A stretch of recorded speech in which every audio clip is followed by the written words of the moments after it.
Bonsoir amis téléspectateurs, un plaisir de vous retrouver dans votre édition du soir. Abonnez-vous sur cette chaîne Afrique Sport Live pour ne rater aucune vidéo. Nous allons débuter ce journal avec le gardien de but sénégalais Edouard Mendy qui a reçu son trophée de meilleur gardien d'Europe. C'était lors de la rencontre, juste avant la rencontre entre son club Chelsea face au Zénith en Ligue des Champions. Et c'est la première fois qu'un gardien africain reçoit cette distinction, annoncé meilleur gardien de l'UEFA lors de la cérémonie du tirage au sort de groupe de la Ligue des Champions le 26 août dernier. Edouard Mendy n'a pas pu être présent pour recevoir son trophée en raison des restrictions dues à la pandémie actuelle. Edouard Mendy l'a reçu des mains du président de l'UEFA Séverin avant le coup d'envoi du match entre Chelsea et Zénith à Stamford Bridge. En rappel, Edouard Mendy avait été préféré au Brésilien Ederson de Manchester City et au Belge Thibaut Courtois du Real Madrid.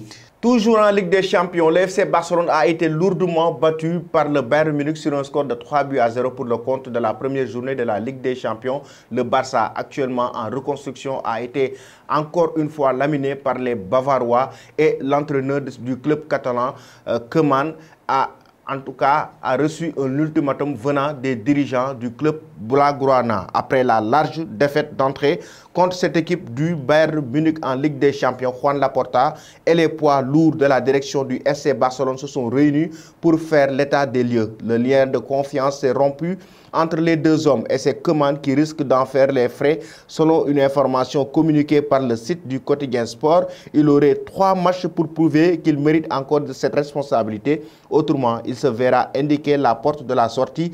Le programme immédiat des Blaugrana semble, cela dit, être relativement abordable. Memphis Depay et ses coéquipiers affronteront successivement Grenade, Cadiz et Levante, des équipes qui sont toutes à leur portée, mais juste après, ils auront à défier le Benfica Lisbonne en Ligue des Champions et l'Atlético Madrid en championnat. Pour rappel, Koeman est arrivé à Barcelone à l'été 2020 en remplacement à Quique Setien. Son bilan est relativement mitigé, mais il reste l'entraîneur qui a permis aux géants catalans de renouer avec les trophées avec la conquête de la Copa del Rey en mai dernier. Et nous restons toujours avec cette équipe du FC Barcelone. Une image de Jordi Alba juste avant la fin de la rencontre qui est sortie, qui a cédé sa place à la 73e minute de jeu.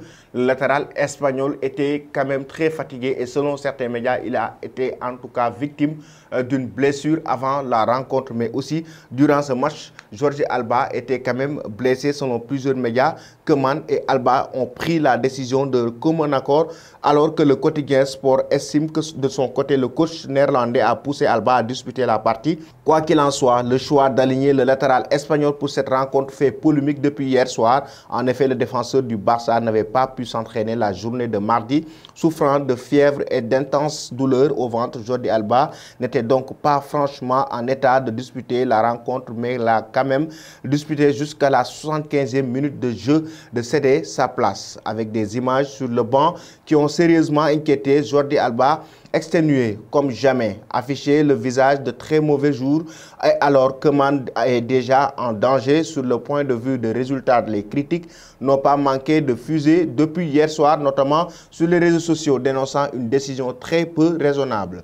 Et nous allons maintenant parler de Mercato avec le Paris Saint-Germain et le Real Madrid qui vont encore dans une autre guerre. Mais cette fois-ci, il s'agit d'un joueur de Chelsea, Rudiger. Et comme l'explique Goal.com, le Real et le club de la capitale française sont aujourd'hui les deux principaux candidats pour le récupérer. Une prolongation chez les Blues n'est pas à exclure, mais le Germanique espère récupérer un joli pactole en négociant un nouveau salaire avec son équipe. Et tout indique que les Français et les Espagnols sont eux prêts à miser beaucoup sur lui. Chez les dirigeants londoniens, on estime qu'un départ ne serait pas catastrophique, notamment avec Koundé qui pourrait le remplacer. Les Parisiens cherchent, selon le média, à renforcer leur équipe de façon considérable, tout comme le Real Madrid qui a bel et bien besoin de renforts pour son arrière-gauche après les départs de cet été. Reste à savoir qui des Franciliens ou des Merengues seront les plus convaincants. Et nous terminons avec l'avenir de Kylian Mbappé. Le directeur sportif du Paris Saint-Germain, Leonardo, s'est quand même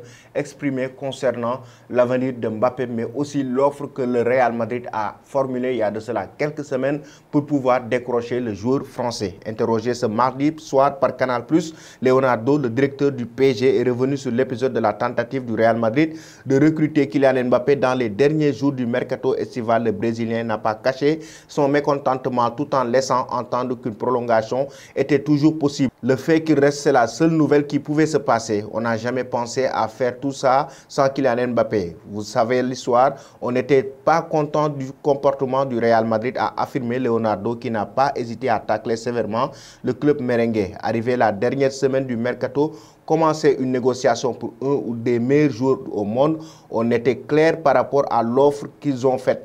Elle n'était pas suffisante de notre point de vue. C'était moins que ce que l'on a payé. Quant à la dernière offre, elle n'a jamais arrivé. Le Brésilien a poursuivi en expliquant qu'il pensait pouvoir prolonger son joueur. Mbappé représente la différence entre le superficiel et le profond. Je ne vois pas Kylian partir à la fin de cette saison. Le rapport de Mbappé avec le PSG est profond. On ne pense pas à une autre chose. Je pense que personne ici ne voit le futur sans lui. Voilà, chers amis, c'était tout pour aujourd'hui. Déjà, dites-nous comment vous avez vécu la rencontre entre le Paris Saint-Germain et le FC Bruges pour le compte de la première journée de la Ligue des Champions, mais aussi l'Inter de Milan qui faisait face à cette équipe du Real Madrid. Donnez-nous vos avis concernant toutes ces rencontres de ce soir en Ligue des Champions. Merci et bonne fin de soirée.